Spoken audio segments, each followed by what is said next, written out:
ভারত সব সময় আওয়ামী লীগ, শেখ মুজিব, শেখ হাসিনার বাইরে কখনো আর অন্য কোনো চিন্তা করতে পারে নাই বলেই সে বাংলাদেশের জনগণের বন্ধু হতে পারে না, সে বাংলাদেশের স্বাধীনতা গণতন্ত্রের বন্ধু হতে পারে। এই কথা যখন আমরা বলবো এবং চিন্তা করবো, ভারত সে সময় অখুশি হবে। ভারতের সঙ্গে শেখ হাসিনা কতগুলো চুক্তি করেছে, দেশ বিরোধী চুক্তি করেছে, সমস্ত রাজনৈতিক দল গত 16-18 বছর ধরে বলে আসছে। চুক্তি একটা দেশের সঙ্গে আরেকটা দেশের চুক্তি হওয়ার পর বাংলাদেশের সংবিধান অনুযায়ী সেই চুক্তি পার্লামেন্টে উত্থাপন করার কথা। এ পর্যন্ত একটি চুক্তি আমরা লক্ষ্য করি না শেখ হাসিনার আমলে পার্লামেন্টে উত্থাপন করা হয়েছে। এমনকি দেশবাসীর সামনে কোন সাংবাদিক সম্মেলনও উত্থাপন করেনি।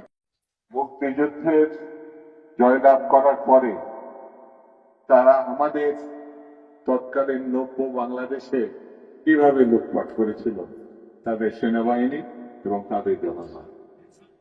তৎকালীন বাংলাদেশ ব্যাংক থেকে নির্বিচারে যেমন শেখ হাসিনা লুটপাট করেছে, ঠিক তেমনি সেই সময় ভারতও বস্তা বস্তা টাকা, যখন আমাদের টাকা দরকার ছিল, কারণ সত্য স্বাধীন দেশে সাধারণ মানুষের জন্য খাবারের প্রয়োজনে, বেঁচে থাকার প্রয়োজনে টাকার দরকার ছিল, কিন্তু সেই সময় ভারত সেই টাকা নেই।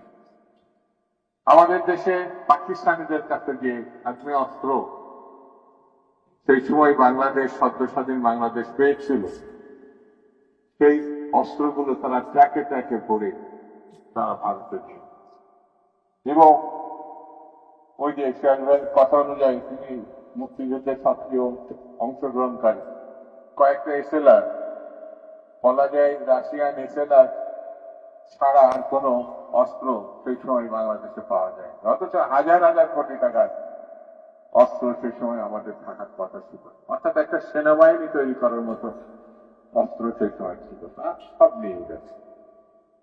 অর্থাৎ স্বাধীনতার পরে পরেই পার্শ্ববর্তী বন্ধু নামধারী দেশটি সদ্য স্বাধীন দেশের সঙ্গে যে ব্যবহার করেছে, সেই একই ব্যবহার আজকে এই ডিসেম্বরেও আমরা লক্ষ্য করি। গত 4 মাস আগে 16 বছরের একটি পৈশাচিক শাসক, পৈশাচিক দল, পৈশাচিক শাসনের যা শুরু করেছিল 16 বছর আগে, সেটি 4 মাস আগে যখন তার পতন হয়, সেই পতন ভারত আজ পর্যন্ত মেনে নিতে পারে। ভারত সেই ভয়ঙ্কর হত্যাকারী, গণহত্যাকারী, লুটেরা প্রধান শেখ হাসিনা এবং তার দলকে আশ্রয় দিয়েছে। এই আশ্রয়ের মধ্য দিয়ে এটা প্রমাণ হয়েছে তারা গণহত্যাকারী এবং লুটেরার পক্ষের একটা লোক। তারা বাংলাদেশের গণতন্ত্র বিনাশীর যা করেছে যে দল এবং যে নেত্রী, তার পক্ষের শক্তি, তার পক্ষের সমর্থন, তার পক্ষের মানুষ। অর্থাৎ